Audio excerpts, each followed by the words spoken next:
and welcome back to Women for Wealth. So I want to welcome you back to the channel today, and I want to talk about something that has a potential to change the way you see success and view happiness, and that's destination addiction. Now you might be wondering, what does this have to do with finances? Well, stick around because we're going to talk about that. This concept is intertwined with our financial decisions a lot more than you might think it is. So destination addiction, what is it? It is the constant feeling of chasing the next big thing. Thinking that happiness lies in the next job promotion, the next big purchase, the next milestone, the next whatever your next is. And you fall into the trap of believing that you'll finally be happy when you get that next big milestone, be it a big raise or a dream house or the perfect job, or you get to go on that amazing vacation. And then once you get there, the satisfaction is fleeting. You have a short-term sense of accomplishment, and then immediately you fall back into, okay, what's my next goal? What's the next thing I'm going to chase? And you're always on to planning and dreaming about the next destination. So you get addicted to the destination and not to the journey, and you don't appreciate and show gratitude for where you're at and what you're doing. I find myself there. I'll be honest with you. I find myself constantly looking for the next big whatever goal or milestone it is that I set. If it's financials, there was the time where everybody thinks, oh, if I just made 6 figures, it'd be so much easier. Well, then you get to 6 figures and you're like, okay, what's the next one? When I started my company, it was like, all right, when I get to 1 million in revenue, that'll be a big day. And it was a big day. And then the very next day, I'm like, all right, I did 1 million, I got to do 5 million in revenue. So then I set my next target and started chasing after it. And I did. I got to 5 million. It's one of those things where I have to be mindful personally and have to remind myself, hey, savor and appreciate what you've accomplished. Don't just constantly set a new target, set a new goal, something that you're constantly striving and running towards.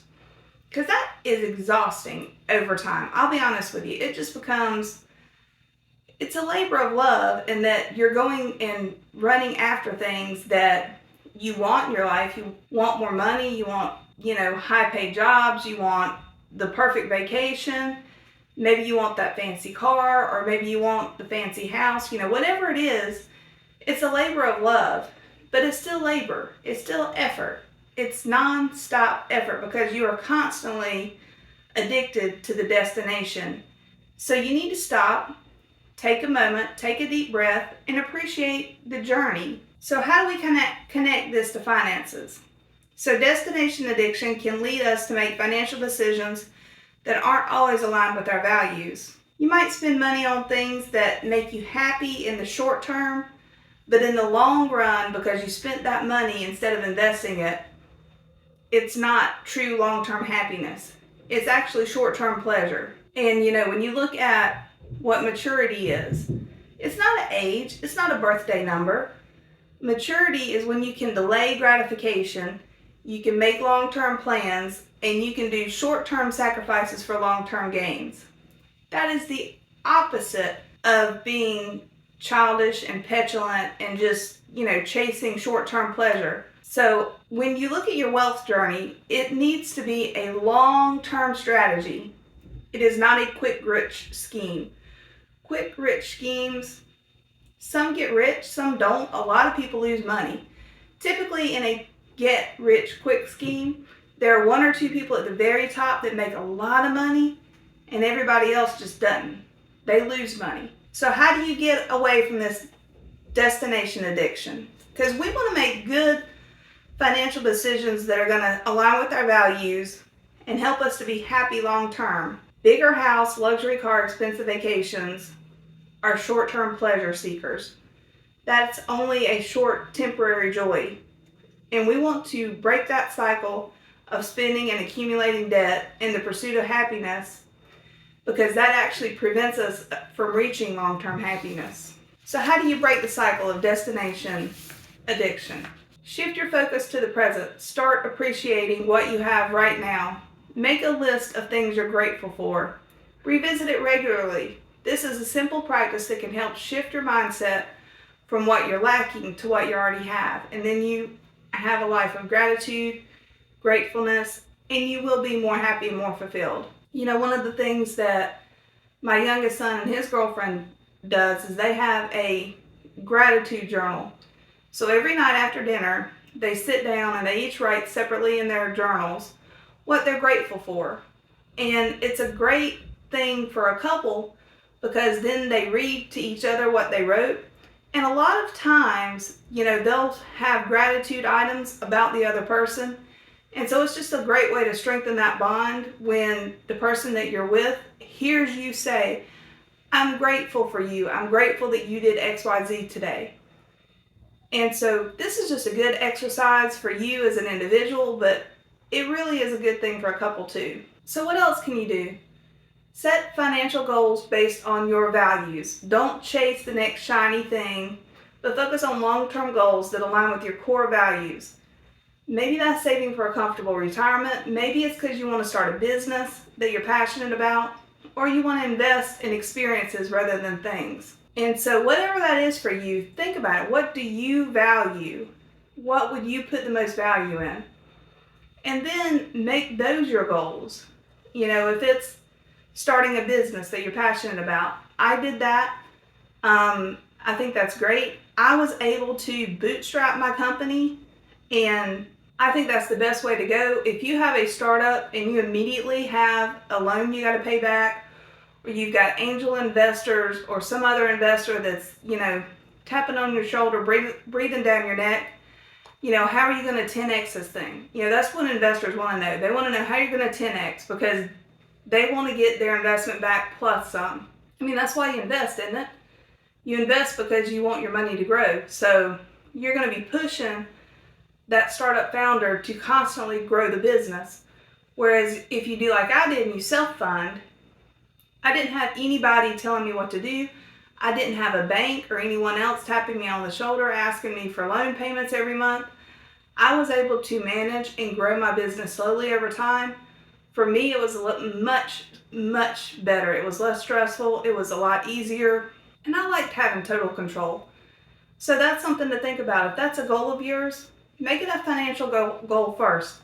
I spent years planning and executing a plan to have everything paid off and money set aside.